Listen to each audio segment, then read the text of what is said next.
Master CVV. నమస్కారం.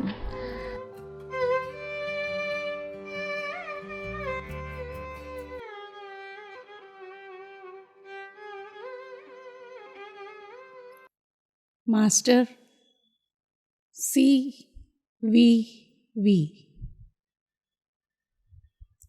నమస్కారం.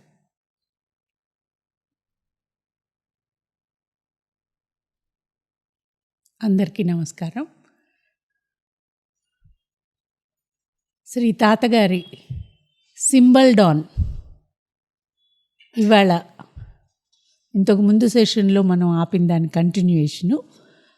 ఇంతకుముందు సెషన్లో మనం hour before the gods awake దాని గురించే తాతగారు ఎలా వివరం చెప్పారు అనే దాని మీదే ఉంది ఫోకస్. ఆ సెషన్స్ రెండింట్లో కూడాను పూర్తిగా లేనితనం, చీకటి, అసత్తు దాని నుంచి సత్యానికి రావటం, తమస్సు దాని నుంచి జ్యోతికి రావటం, మృత్యువు దాని నుంచి అమరత్వానికి రావటానికి ముందు ఆ లేనితనం ఏమిటి, అందులో నుంచి ఎలాగ మనం కృషి చేసుకుని ముందుకు రావటానికి సావిత్రి మన ఇటర్నల్ గైడ్ అనేలాగా చెప్తూ వచ్చారు. ఈ చీకటి అనేది కేవలం రోజు మనం చూసే సాధారణ భౌగోళిక సూర్యోదయం కాదని, దీనిలో ఒక దివ్యత్వం ఉందని, ఆ ఉషస్సులో నుంచి మనకు ఒక దివ్య సందేశం వస్తుందని, దాన్ని తెలుసుకోగలిగిన వాళ్ళకి ఈ సృష్టి గురించి తమ గురించి తాము కూడా తెలుసుకునే అవకాశం ఉంటుందని, ఆ సావిత్రీదేవి మన వెంట ఉండి నడిపిస్తుందని చీకట్లో నుంచి, ఇవన్నీ ఎంతో వివరంగా తాతగారు ఇంతకుముందు సెషన్స్ రెండింట్లోనూ మనం చూసాము. ఇప్పుడు దాని కంటిన్యూయేషన్ చూస్తున్నాము. ఎక్కడైనా సరే ఇందులో మనం చూసుకుంటే ఒకలా చూస్తే అది ఈరోజు తెల్లవారుతోంది అనేలా ఉంటుంది. అదే పద్యాన్ని మళ్ళీ ఇంకొకలాగా చదివితే అది ఈ సృష్టి ప్రారంభంలో పూర్తి అజ్ఞానంతో చీకటిలో ఉన్న తమస్సులో నుంచి తెలిసి తెలియకుండా ఏదో కదలిక సృష్టి ప్రారంభం అవ్వాలని వచ్చిన లాంటి ఉద్దేశం ఏమిటి అనేది దానికి కూడా రిఫరెన్స్ కింద మనకి తెలుస్తూ ఉంటుంది. కాబట్టి అన్ని ప్లేన్స్లోనూ మనం చూసుకోగలిగితే మనం నిద్రలేవటం, ఈ రోజులో భూదేవి నిద్రలేవటం, ఈ భూమి తన జననానికి ముందు నుంచి ఆలోచించుకుంటే ఎలాగ కదిలించి సృష్టికి ప్రారంభమైంది అనేది, ఈ ప్లేన్స్ అన్నీ మళ్ళీ కూడా మనం చూసుకుంటూనే ముందుకు వెళ్తాము. చూద్దాం ఇప్పుడు దాన్ని మనం ఇంతకుముందు ఆపిన దాని కంటిన్యూయేషన్లోకి వెళ్దాం. చలనం అనేది ప్రారంభం అయితే ఆ నిశ్చలత్వంలో నుంచి చలనంతో సృష్టి ప్రకటితమవటం, ఓంకారం తర్వాత ఆ శబ్దం తర్వాత ఆ చలనం తర్వాత సృష్టి ప్రారంభం ఎలా అవుతోంది అనేలాగా, సృష్టి ప్రారంభమే కాదు సృష్టి ప్రకటితం అవటం, అన్ని ప్లేన్స్ మనకి ఇక్కడ చూసుకుందాం. లేకుండుటయందు అతృప్తి అంటే గాఢ నిద్రలాగా పూర్తి ఇన్కాన్షియన్స్లో ఉన్నప్పుడు అసలు తృప్తి లేదు, అతృప్తి లేదు. కానీ ఎందుకో ఏదో కదలిక వచ్చినప్పుడు ఏమైంది, ఆ అతృప్తి నుండి ఉండవలను అన్న ఆకాంక్ష, శుద్ధ సంకల్పము. అంటే ఏదో తెలియకుండానే ఒక ఎగ్జిస్టెన్స్, ఇన్కాన్షియన్స్ నుంచి ఇగ్నరెన్స్కి అని చెప్తారు. అంటే ఎందుకు ఉండాలి, ఎలా ఉండాలి అనేది తెలియకపోయినా ఒక చలనం, ఆ చలనం తర్వాత ఏదో వ్యక్తం చేయాలి అనే ఒక కోరిక లోపల నుంచి. ఇది ఆ నిద్రావస్థ నుంచి బయటకు వచ్చేటప్పటి అవస్థ కూడా ఇలాగే ఉంటుంది ఒక దశ. ఆ పైన ఏదో అలిగినట్లు నిక్కినట్లు అయినది, గుర్తింపు రాని శూన్యము, అంతులేని చీకటి, అంతము లేని నిబిడాంధకారములలో ఏదో గుర్తింపు. అంటే ఆ అంతులేని చీకటిలోనే ఎలాంటి చీకటి అని చెప్పారంటే దుర్గమారణ్యము, ప్రతిభాశూన్యము, చీకటి, కీచురాళ్ళున్న చీకటి. ఆ చీకటిలో నుంచి ఒక చలనం, ఆ చలనం వచ్చినప్పుడు ఏదో గుర్తింపు, స్ఫురణ, తాను ఏదో అవ్వాలి, తాను ఏదో చేయాలి, ఏదో సరిగ్గా గుర్తు రావట్లేదు కానీ ఏదో గుర్తు వస్తున్నటువంటి స్ఫురణ. ఇవన్నీ కూడా జీవి ఆ అంధకారంలో నుంచి బయటికి వచ్చేటప్పుడు వచ్చే దశలు. అందుండి అనంతమగు అంధకారమునకు అంతము. ఎప్పుడైతే ఆ స్ఫురణ కొద్ది కొద్దిగా రావటం మొదలు పెడుతుందో అంతకు ముందు పూర్తి అంధకారంగా ఉన్న లేనితనానికి అంతం అవుతుందన్నమాట. ఉన్నతనంలోకి ప్రారంభం అవుతుంది మన ప్రగతి. హద్దు కనిపింపసాగినది అంటే ఎక్కడో ఆ లేనితనం నుంచి ఉన్నతనంలోకి వచ్చే ఒక గీతలాగా. సూర్యుడు ఉదయించబోతుండే ముందు, ఉషస్సు రాబోయే ముందు ఆ చీకటికి ఒక గీతలాగా మనకి ఒక వెలుగురేఖ కనపడినట్లుగా. నిశ్చలము అగాధము అగు చోటునకు చలనము లోతుపాతు ఏర్పడినవి. చీకట్లో ఉన్నప్పుడు ఏది ఎత్తో ఏది పల్లమో ఏది తెలియనితనం. ఎప్పుడైతే ఒక గీత తెలిసేతనం అనేది రావటం మొదలుపెట్టిందో ఎగుడు దిగుళ్ళు ఎత్తుపల్లాలు ఏది ఎక్కడుంది అనేవి కూడా కొంచెం కొంచెంగా కనపడటం మొదలు పెడతాయి. పూర్తిగా ఇంకా వెలుగు రాకముందే కొంచెం కొంచెం తెలుస్తున్నట్టుగా ఒక స్పృహ.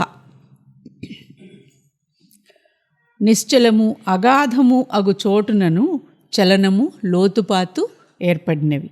అప్పుడే కాలమును స్ఫురణయును ఆవరణము కదలిక వెలుగు రూపు ఏర్పడుట వలన స్థలము అనేది ఉన్నది అని తెలుస్తుంది. కాలము అనే స్పృహ వస్తుంది. నిద్రపోతున్నప్పుడు లేకపోతే పూర్తి అజ్ఞానంలో పూర్తి చీకట్లో ఉన్నప్పుడు మనం ఆ కాలంలో కలిసిపోయినట్టే. మనకు అసలు విడిగా జ్ఞానం అంటూ ఏది లేదు. కాలం చేశాడు అంటాం మనిషి పోయినప్పుడు. నిద్రపోయినప్పుడు కూడా మనం ఒక చిన్న చిన్న కాలాలు చేస్తూ ఉంటాం అన్నమాట. కానీ కాలం అనే స్ఫురణ అంటే ఇది సమయం, ఇప్పుడు లేవాలి, ఇది నేనుతనం అనేది మళ్ళీ మనం చొక్కా తొడుక్కున్నట్టుగా బయలుదేరినప్పుడు ఆవరణము తెలుస్తుంది, కదలికలు తెలుస్తాయి, వెలుగు రూపు ఇవన్నీ కూడా మళ్ళీ ఎగ్జిస్టెన్స్లోకి మనం రావటం అనేది ఆ చలనం పూర్తి చీకటిలో నుంచి వెలుగులోకి వచ్చేందుకు ఆ చలనం ప్రారంభమైనప్పుడు అవుతుంది అని. ఇది మీరు ఆలోచించుకుంటే ఇది ప్రతి వ్యక్తికి జరిగేదే. ప్రతిరోజు ప్రకృతిలో మనం ఉషస్సు సమయం ప్రారంభం అవుతోంది అన్నప్పుడు చిన్న చిన్నగా చూస్తాం. మనకి తెలియదు, కానీ మనం గమనించి చూస్తే మనకంటే ముందు ప్రకృతి కూడా చిన్న చిన్న కదలికలు మనకి తెలుస్తాయి. ఆవుల్ని కనుక మీరు చూస్తే తెల్లవారుజాము టైము నేను చూశాను, 3 గంటల టైంకి చూస్తే అప్పటి వరకు రోడ్డు మీదైనా పడుకునున్న ఆవులన్నీ 3 గంటలకు లేచి చిన్నగా ప్రయాణం మొదలు పెడతాయండి. మనకంటే ముందు వాటికి ఉషస్సు ఆ చలనం అనేది తెలిసిపోయినట్టుగా ఉంటుంది. మెళుకువ వచ్చే సమయం అయింది అనేలాగా. పొద్దున్న 6-7 కాదు. ఏదో సంకల్పము మార్పును కోరుచుండెను. అది ఎందువల్ల వస్తుంది అంటే ఇప్పటి వరకు ఉన్న ఆ చీకటిలో నుంచి ఎందుకో మనకే తెలియకుండా ఒక మార్పు కావాలి అనే ఒక ఇచ్చ లోపల పుట్టింది అని. ఇది సృష్టి మొదలులో కూడా ఆ చీకటిలో నుంచి ఇటువంటిది పుట్టబట్టే ప్రకృతిలో మొత్తం సృష్టి ప్రారంభం అయింది. ఆ మార్పు ఇట్టిది అని ఊహ లేదు. దీనికే అరవిందుల వారు చెప్పింది something that wished and knew not how to be. ఎలా ఉండాలో తెలీదు, కానీ ఏదో ఉండాలి, ఏదో అవ్వాలి అనేలాంటి ఒక సంకల్పం లోపల నుంచి వచ్చినప్పుడే ఈ సృష్టి మొత్తం ప్రకటితమైంది అనేలాగా చెప్తారు.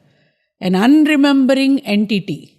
ఈ జీవికి ఇంకా తనెవరు, ఏమిటి, ఎందుకు వచ్చాడు ఇక్కడికి ఈ సృష్టిలోకి అనే జ్ఞాపకం కూడా లేనప్పుడు కూడా ఏదో ఒక కదలిక అనే దాంతో ఈ సృష్టి ప్రకటితం అవటం మొదలుపెట్టింది అని చెప్తారు.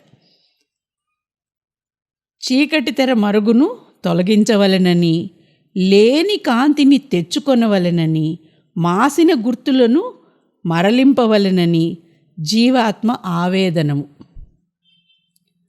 మాసిన గుర్తుల్ని తొలగించి, చీకటిని తొలగించి కాంతిని తెచ్చుకోవాలి అని జీవాత్మ యొక్క ఆవేదన. అది ఆ చీకటిలో నుంచి బయటికి వచ్చే ప్రక్రియకి పెట్టిన అర్థం ఆధ్యాత్మికంగా చూసుకుంటే. ఈ ఆకాంక్షలలో మునిగి మరుగున పడిన తనమును, తాననే ఎరుకను మరల పొందవలనని వెదుకనారంభించెను. నిద్రలో ఉన్నప్పుడు, అజ్ఞానంలో ఉన్నప్పుడు, ఈ కాలగతుడైనప్పుడు తాను ఎవరు అనేది మర్చిపోయిన ఏదైతే మర్చిపోయారో దాన్ని మళ్ళీ తెలుసుకోవాలి అనే ఒక కోరిక తెలియకుండానే. ఇదే మళ్ళీ చూస్తాం. మనం వదిలిపెడదాం అనుకున్నా ఆ తల్లి మనని పూర్తిగా వదిలిపెట్టనివ్వదన్నమాట. మనం ఏ కృషి కోసం అయితే ఈ భూమి మీదకి వచ్చామో దానికి మనని మోటివేట్ చేసి, ఇన్స్పైర్ చేసి, మనం వదిలేద్దామన్నా మన వెనకాతలుండి ఒక తల్లి పిల్లవాడిని చదువుకోరా, ముందుకెళ్ళరా అని చెప్పినట్టుగా ప్రేరణ చేయించి పక్క నుండి నడిపించి ముందుకు తీసుకెళ్తూ ఉంటుంది. తానను ఎరుకను మరల పొందవలనని వెదుకనారంభించెను. ఇది మామూలు నిద్రలో నుంచి బయటకు వచ్చేటప్పుడు నేను ఏమిటి, ఇవాళ ఏమిటి, ఇవాళ ఏం చెయ్యాలి, ఇవాళ ఏం రోజు అనేది కూడా మనం నిద్ర లేస్తున్నప్పుడే వెతుక్కుంటాం. నేను అనే ఒక షర్టులోకి వెళ్ళిపోతాం. ఆ షర్టు తోటి మనం ఏ పని చెయ్యాలి అనేది మొదలు పెట్టుకుంటాం. సృష్టిమాత ఒడిలోనున్న జీవాత్మ తన చుట్టూ ఆవరించిన అవిద్యా అంధకారపు తెరలను తొలగించవలెనని చేయి సాచెను. సృష్టిమాత ఒడిలో ఉన్న జీవాత్మ తన చుట్టూ ఉన్న అజ్ఞానపు తొరల్ని తొలగించమని ఆ సృష్టిమాతకి చేయి చాచాట. ఇది మనం మామూలుగా లేచేటప్పుడు చేసే పని కంటే ప్రకృతిలో ప్రతి జీవి చేసే ఒక ప్రక్రియ కింద మనం తెలుసుకోగలుగుతాం. చీకటి పొర తెర కొంత తొలగిపోయి చిరువెల్గు చారలు, ఎరుక తీరులు, జ్ఞానదీపికలు, జ్ఞానస్వరూపుడగు సూర్య భగవానుని రాక తెలుపు వైతాళికులైనవి. అరవిందులు కూడా అదే చెప్తారు. భూమాత ఇది ఒక యజ్ఞంలాగా అనుకుంటుందిట ఈ ఉషస్సుని. భూమి మొత్తం ఆ ఉషస్సుకి స్వాగతం పలుకుతూ గాలి, చెట్లు, పూలు అన్నీ కూడా ఆ యజ్ఞంలో వారి వారి భాగాల్ని ఎంతో గౌరవంగా, ప్రేమగా చేసుకుంటూ ఉంటాయి. సూర్యభగవానుని రాక తెలుపు వైతాళికులైనవి. మృదు మధుర స్వరాలతో ఆకులు అటు ఇటు చాలా చక్కటి కదలికలతోటి సూర్యుడిని స్వాగతిస్తున్న వైతాళికులు, వాగ్గేయకారులు అవుతారు. జీవుడు పుట్టి పెరిగి భగ్నమైనాడు. జీవుడు పుట్టి పెరిగి భగ్నమైనాడు. ముక్కలు భగ్నమైన చెల్లా చెదరైనవి. భగ్నమవటం, చెల్లా చెదరవటం, ఎక్కడెక్కడో కలిసిపోయాయి. జీవితమును గురించిన గుర్తులు, జీవన స్మృతులు అన్నీ శూన్యములో కలిసిపోయినవి. ఎప్పుడైతే ఈ జీవుడు ఈ శరీరాన్ని వదిలిపెడతాడో ఈ స్మృతులన్నీ కూడా ఎక్కడెక్కడికి వెళ్ళిపోతాయో మనకి తెలియదు. పోయిన వానిని వెతికి తెచ్చి ఒక చోట చేర్చవలనని ఏదో ఆకాంక్ష. నిద్రలో కూడా మనం ఎవరం అనేది మర్చిపోతాం, మనం ఏం చేశామో మర్చిపోతాం. అవన్నీ ఎక్కడికెక్కడికో వెళ్ళిపోతాయి. ఆ వెళ్ళిపోయినవి అన్నీ కలిపి కూడగట్టి తీసుకొచ్చి మళ్ళీ నువ్వు ఏమిటి, నువ్వు ఏమి చేయాలి, ఎలా ముందుకు వెళ్ళాలి అనే స్మృతి మనకి తీసుకొచ్చేవాళ్ళు ఎవరో ఉన్నారు. అందుక స్పష్టమగు భావము, ఊహ లేవు. మామూలుగా మనకి తెల్లవారుజామున మొదటి కదలికలప్పుడు ఆ ఊహలేవి స్థిరమైన స్పష్టమైన రూపంలోకి రావు. ఏదో మారవలేనని, ఏదో కావలేనని ఆ జీవాత్మ ఆకాంక్ష. అటు ఇటు దొర్లుతున్న మనిషిలాగా ఆ జీవాత్మ కూడా ఏదో కావాలి, ఏదో ముందుకు వెళ్ళాలి అనే కోరికతో ఉంటుందిట. ఆ కోరిక నెరవేరుటకేమి చేయవలను అదియూ తెలియదు. అట్టి తెలియమి మారి తెలివి చారలు గోచరింపసాగిన ఒక దివ్య కిరణము అంధకారమునకు ఎగబ్రాకి మార్చును. ఒక దివ్య కిరణం వచ్చినప్పుడు నువ్వేమి చెయ్యాలి, నువ్వు ఎవరు అనే జ్ఞానం, నీ భవిష్యత్తులో నీ ప్లాన్ ఏమిటి అనేది తెలుసుకునేలాంటి కిరణం మనకక్కడ ఉషస్సుతోటి వస్తుంది. గుర్తులను వ్యక్తపరచుచున్నది, ఆశలను రేకెత్తించుచున్నది, ఊహలను పాదుకొల్పుచున్నది.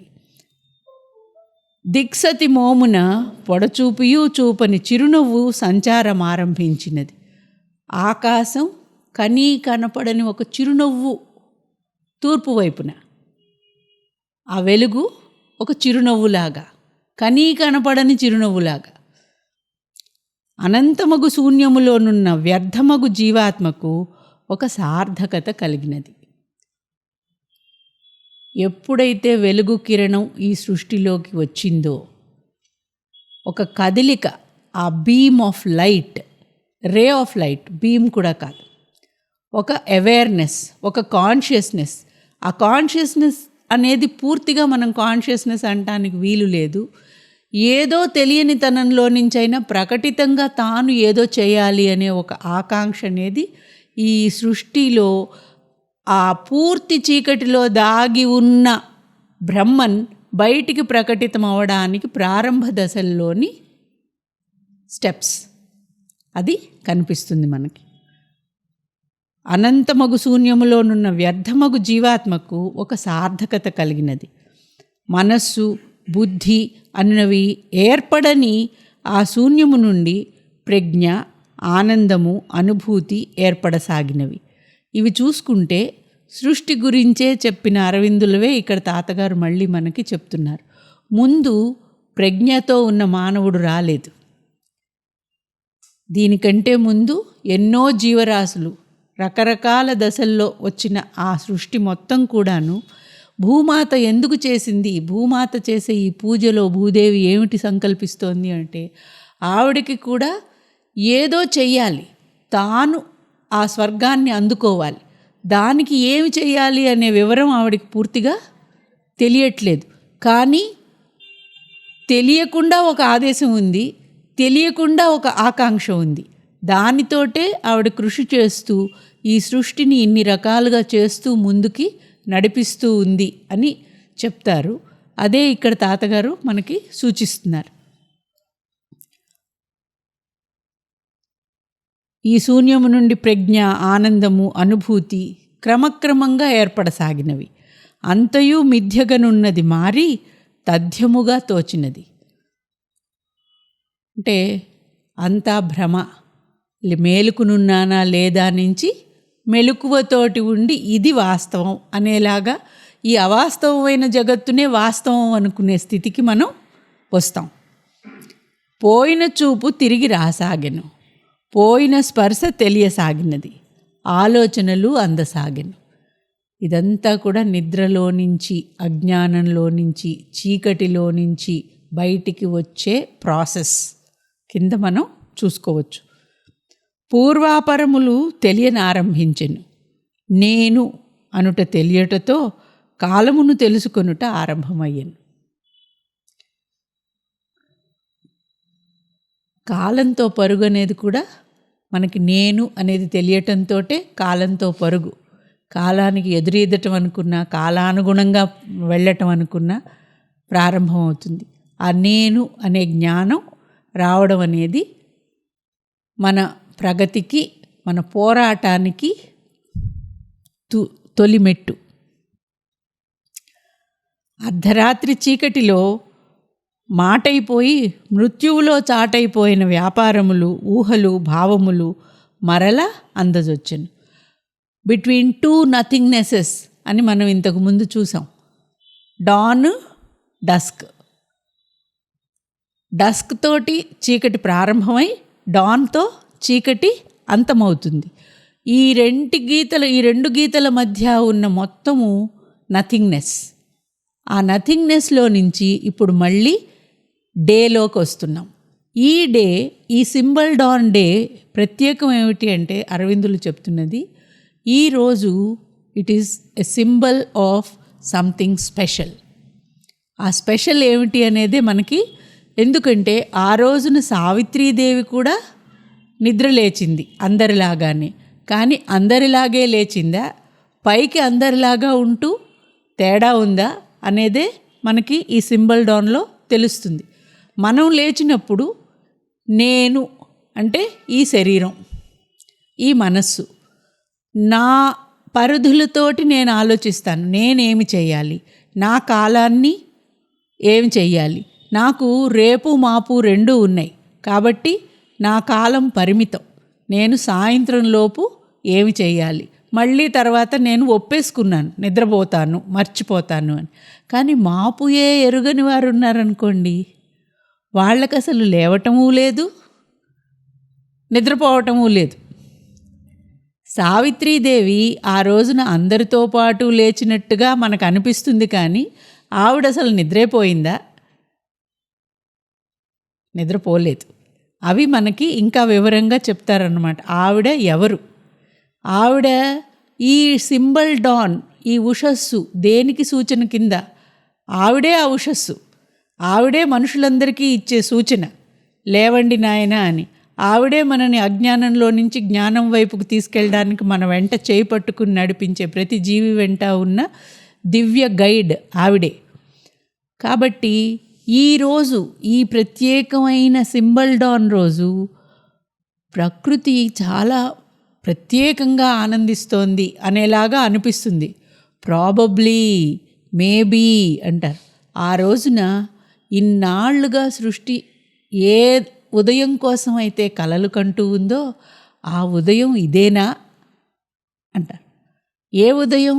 ఏ ఉదయం తర్వాత అయితే మానవులందరికీ కూడా ఇంక చీకటి అనేది ఉండదో, ఎటర్నల్ డే ప్రారంభమవుతుందో ఆ ఉదయం ఇదేనేమో అనేలాగా ఉందిట. అందువల్ల అది సింబల్ డాన్ రెండు రకాలుగా. ప్రతిరోజు ఉషస్సు మనకిచ్చే సందేశం.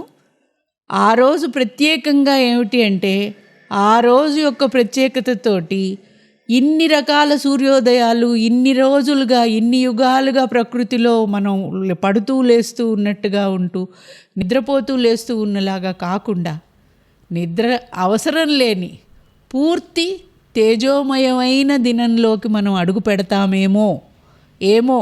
ఎందుకంటే సావిత్రీదేవి విజయం మీదే ఆ ఏమోకి సమాధానం ఆధారపడి ఉంటుంది కాబట్టి ఏమో అన్నమాట.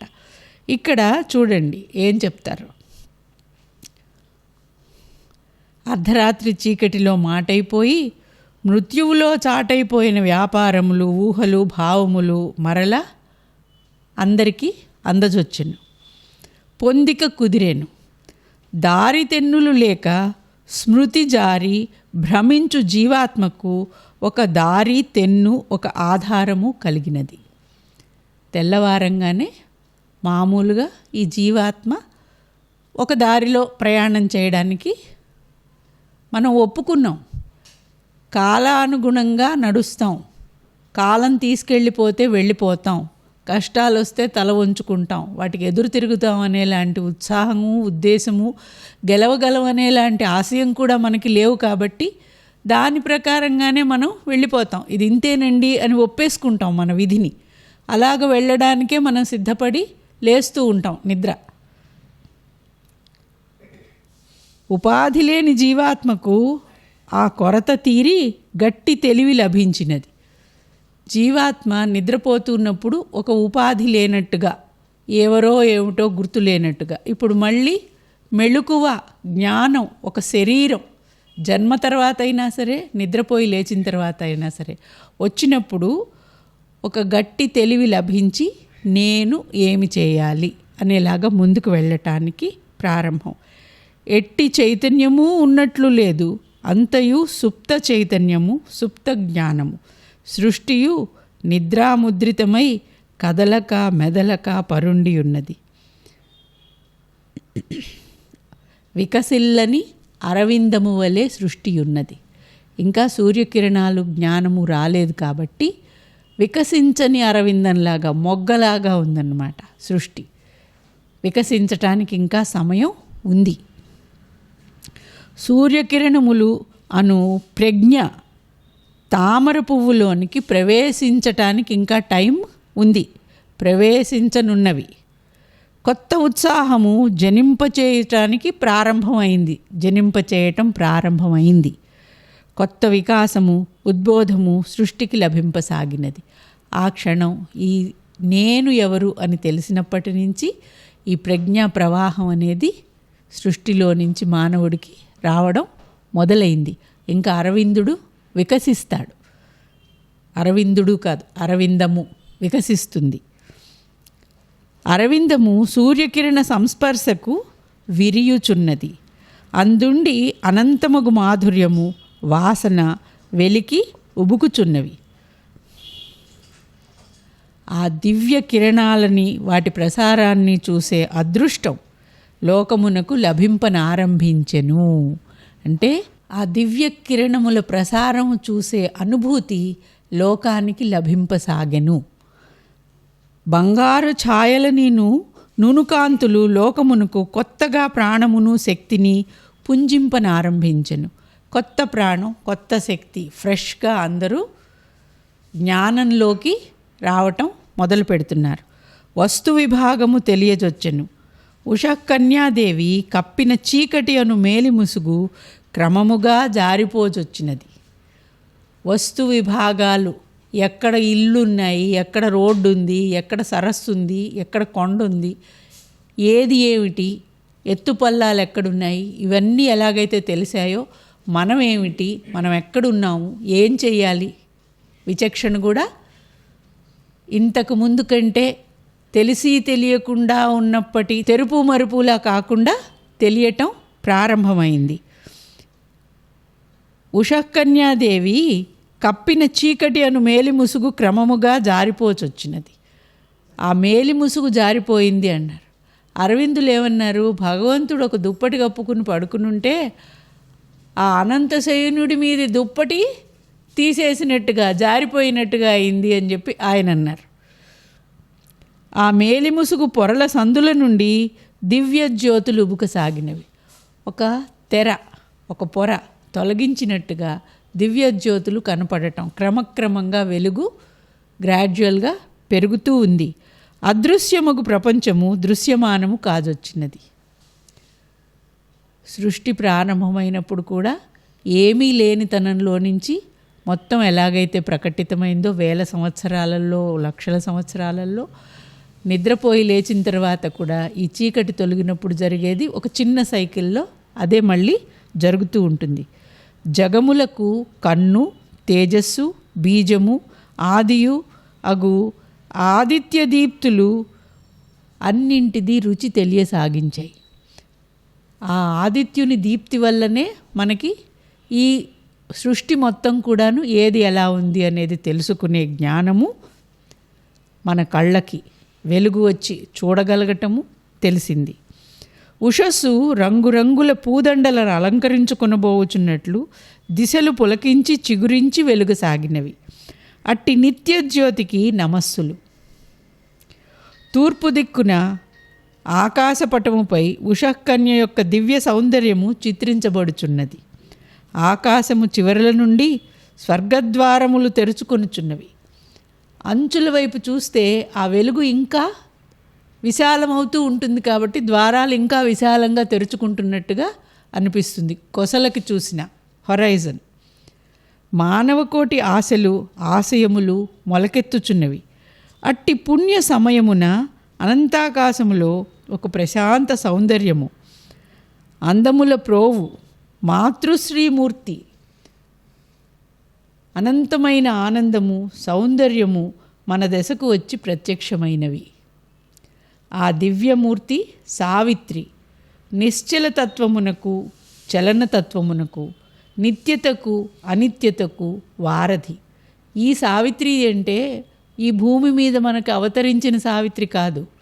అక్కడున్న ఉషస్సు అనే సావిత్రీదేవి భూమికి స్వర్గానికి మధ్య వారధి. ఆవిడ మనకి జ్ఞానాన్ని అందించటానికి పైనుంచి చెయ్యి అందిస్తూ చెయ్యి చాపిన దేవత. నక్షత్ర మండలం అంతయు ఆ దివ్యమూర్తికి పాదాభివందనము చేసి ఆహ్వానించుచున్నది. ఆమె ఒక్కసారి ఇంకను ప్రత్యక్షము కాని సూర్యుని వైపు చూచినది. అంటే సూర్యుడు ఇంకా రావట్లే, ఈవిడే ముందు వస్తుంది. అంటే ఆ అనంత జ్ఞానాన్ని మనం భరించాలంటే ముందు మనకి కావలసిన సామర్థ్యం ఇచ్చినట్టుగా ఆ సూర్యుని ప్రకటితమైతే చూడటానికి ముందు మనని తయారు చేసి మనకు కావలసిన జ్ఞానం ఇచ్చే తేజోమూర్తి ఈవిడ మన మీద ప్రేమతో వచ్చిన తల్లి. ఇంకనూ ప్రత్యక్షము కాని సూర్యుని వైపు చూచినది. చూచి తన నిత్య కార్యక్రమములో సత్యపథములో ముందునకు సాగిపోవుచున్నది. ఆమె కొద్దిసేపే ఉంటుంది ఉషస్సు, గంటలు గంటలు ఉండదు. చూసి మనలో ఎవరు రెడీగా ఉన్నారో ఆవిడ ఆశీస్సులు స్వీకరించడానికి వాళ్ళకి అందిస్తుంది. లేదంటే ఓహో నా పిల్లలు ఇంకా నేనిచ్చే జ్ఞానం తీసుకోవడానికి రెడీగా లేరు అనేలాగా ఒక క్షణం ఉంటుంది అంతే. ఆ సమయాన్ని మనం అందుకోగలిగితే అందుకుంటాం, లేదంటే ఆవిడ మళ్ళీ వెళ్ళిపోతుంది. ఎప్పుడూ నిరాశ చెందదు, మళ్ళీ వస్తుంది, మళ్ళీ వస్తుంది, మళ్ళీ వస్తుంది. ఎప్పుడు తన పిల్లలు రెడీగా ఉంటే అప్పుడు వాళ్ళకి ఆ జ్ఞానం అందించే మహాతల్లి ఆ సావిత్రీదేవి. అందుకే సావిత్రీదేవిని తెలియుట, గుర్తించుట, ఎరుగుట 3 కూడా ఆమె అని చెప్పి తాతగారు చెప్తూ, ఆమె మన వెంట ఎలా ఎప్పుడూ ఉండి మన నడిపిస్తుంది అనేది నెక్స్ట్ సెషన్లో చూసుకుందాము. నమస్కారం.